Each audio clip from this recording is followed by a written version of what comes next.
আমরা দৃশ্যমান উন্নয়নে বিশ্বাস করি। জান্নাত জাহান্নাম শুধুমাত্র আল্লাহ তাআলার হাতে। বাংলাদেশের মানুষ ওনারা যে কোনো উন্নয়ন করতে পারে সেটা বিশ্বাস করে না।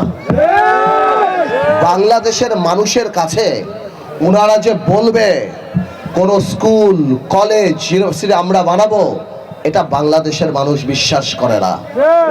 এই কারণে তারা সাধারণ মানুষকে জান্নাতের টিকিট বিক্রি করার চেষ্টা করে। উন্নয়ন করতে পারে না বলেই এই ধরনের কাজ করে। আমরা দৃশ্যমান উন্নয়নে বিশ্বাস করি। জান্নাত জাহান্নাম শুধুমাত্র আল্লাহ তাআলার হাতে। আপনাদের কাছে অনেক প্রার্থী এসে বলতে পারে আমরা ভোলা বরিশাল সেতু বানাবো, আমরা মেডিকেল কলেজ করব, আমরা কলকারখানা করব।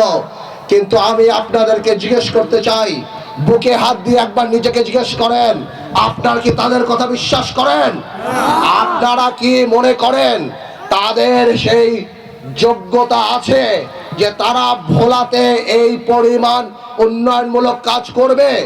কখনোই তারা করবে না। এই স্বাধীনতা যুদ্ধে 1971 সালে মুসলমানের পাশাপাশি হিন্দু অনেক মানুষ মারা গিয়েছিল। এই দেশ হিন্দু মুসলমান সকল ধর্মের দেশ।